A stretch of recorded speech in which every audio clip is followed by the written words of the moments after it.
kasamaan ng mga tao. Hindi nagtagal dumami ang mga tao sa mundo at marami ang kabataan nilang babae. Nakita ng mga anak ng Diyos na ang babae ay magaganda, kaya pumili sila ng magiging asawa nila sa sinumang maiibigan nila. Ngayon, sinabi ng Panginoon, hindi ko papayagang mabuhay ang tao ng matagal dahil sila'y mga tao lamang. Kaya mula ngayon, ang tao ay mabubuhay ng hindi hihigit sa 120 taon. Nang panahong iyon at kahit nitong huli, may mga kilalang tao sa mundo na mula sa lahi ng mga anak ng Diyos na nagsisipag-asawa ng magagandang babae. Sila'y makapangyarihan at kilalang tao noong unang panahon.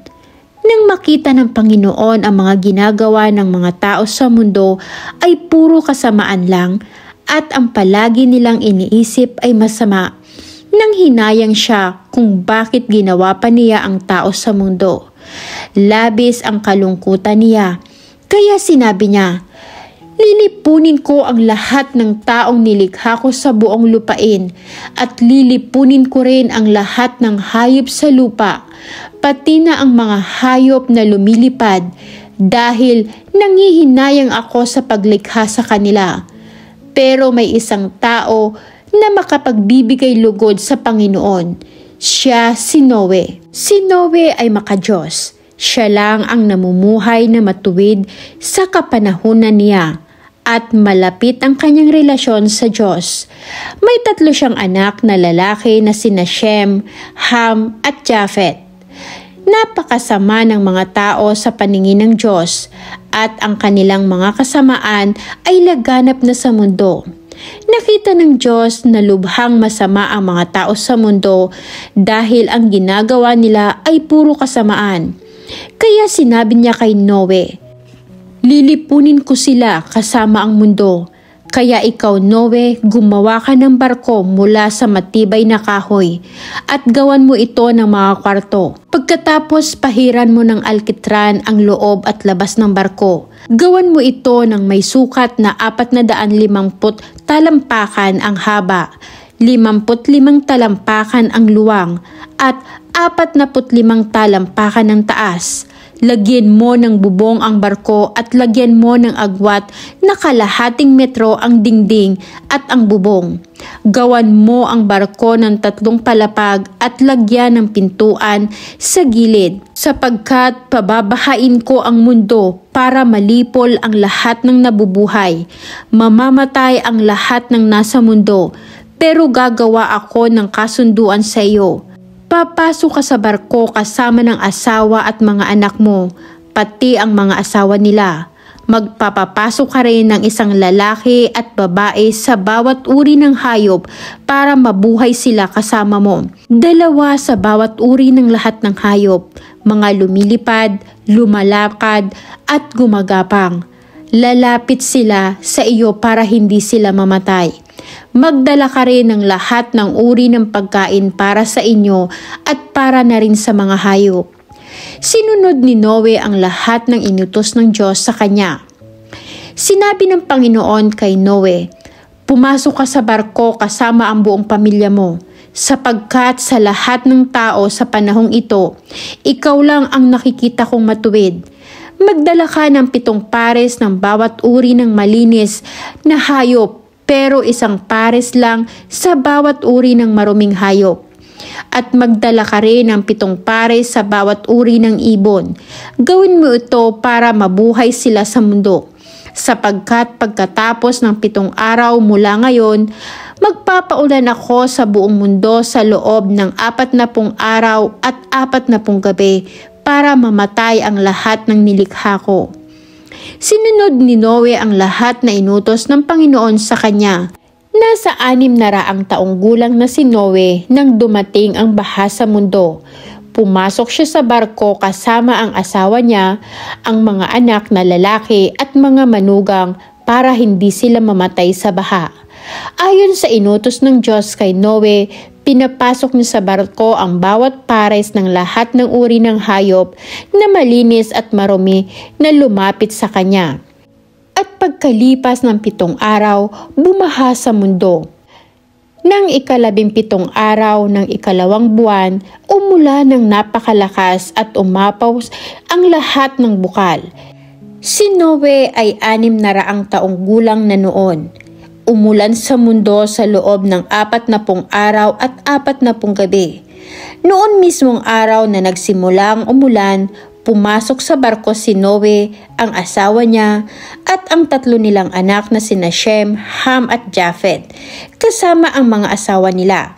Kasama rin nila ang lahat ng uri ng mga hayop, ang mga lumalakad sa lupa at lumilipad. Ayon sa iniutos ng Diyos kay Noe, pinapasok niya sa barko ang mga bawat pares ng lahat ng uri ng hayop na lumapit sa kanya. Pagkatapos, isinara ng Panginoon ng barko. Walang tigil ang ulan sa mundo sa loob ng 40 araw. Tumaas ang tubig hanggang sa lumutang-lutang ang barko. Tumaas pa ng lubusan ng tubig hanggang sa matakpan na ang lahat ng mataas na bundok at hanggang umabot na sa 70 metro ang taas ng tubig mula sa tuktok ng pinakamataas na bundok. Kaya namatay ang lahat ng may buhay, ang mga hayop na lumilipad, lumalakad, gumagapang at ang lahat ng tao. Namatay ang lahat ng nabubuhay sa lupa. Nalipol ang lahat ng tao at ang lahat ng hayop sa mundo. Si Noe lang at ang mga kasama niya sa loob ng barko ang hindi namatay. Bumaha sa mundo sa loob ng 150 araw. Hindi kinalimutan ng Diyos si Noe at ang mga kasama niyang hayop sa loob ng barko. Kaya pinaihip niya ang hangin sa mundo at dahan-dahang bumaba ang tubig. Tinakpan niya ang mga bukal at pinahinto ang ulan. Patuloy ang pagbaba ng tubig sa loob ng 150 araw. At nang 17 araw na ng 7 buwan, sumadsad ang barko sa bundok ng Ararat. Patuloy ang pagbaba ng tubig at na ang unang araw ng 10 buwan, nakikita na ang tuktok ng mga bundok. Pagkalipas ng 40 araw mula ng panahon na makita na ang tuktok ng mga bundok, binuksan ni Noe ang bintana ng barko at pinakawala ng isang uwak. At ang uwak na ito'y paruot paritong lumilipad hanggang sa patuloy ng pagbaba ng tubig. Pinakawalan din ni Noe ang isang kalapate para malaman niya kung bumaba na ang tubig. Pero walang madapuan ng kalapate dahil natatakpan pa rin ng tubig ang buong mundo. Kaya bumalik lamang ang kalapate kay Noe sa barko. Pinadapo ni Noe ang kalapate sa kamay niya at pinapasok sa barko. Pinalipas muna ni Noe ang 7 araw at muli niyang pinakawalan ng kalapate. Gabi na nang bumalik ang kalapate na may dalang sariwang dahon ng olibo sa kanyang tuka. Kaya nalaman ni Noe na bumaba na ang tubig. Pinalipas muli ni Noe ang 7 araw pa at muli niyang pinakawalan ng kalapate. Pero hindi na ito bumalik. Noong unang araw ng unang buwan, tuluyan nang bumaba ang tubig. Si Noe ay 601 taong gulang na noon.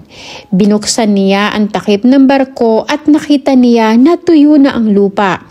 Nang 27 araw ng 2 buwan, tuyong-tuyo na talaga ang lupa sa buong mundo. Sinabi agad ng Diyos kay Noe, "Lumabas na kayong lahat sa barko. Palabasin niyo na rin ang lahat ng hayop para dumami sila at magkalat sa buong mundo." Kaya lumabas si Noe kasama ang kanyang asawa, mga anak na lalaki at mga manugang niya. Lumabas din ang lahat ng hayop, mga lumalakad, gumagapang at lumilipad. Magkakasama sila ayon sa kani-kanilang uri. Gumawa si Noe ng altar para sa Panginoon. Pagkatapos kumuha siya ng isa sa bawat uri ng hayop na malinis at pati na rin sa bawat uri ng mga ibon na malinis at sinunog niya ito sa altar bilang handog sa Panginoon. Nang maamoy ng Panginoon ang mabangong samyo nito, sinabi niya sa kanyang sarili, "Hindi ko na muling susumpain ang lupa dahil sa ginawa ng tao. Kahit alam kong makasalanan ng tao mula ng bata pa siya, hindi ko na muling susumpain ang lupa dahil sa ginawa ng mga tao. Kahit alam kong makasalanan ang tao mula ng bata pa siya. Hindi ko na talaga muling lilipunin ang lahat ng nabubuhay katulad ng aking ginawa noon. Habang nagpapatuloy ang mundo, may panahon na may pagtatanim at pag-aani. May taglamig at tag-init, may tag-ulan at may tag-araw, at may araw at may gabi."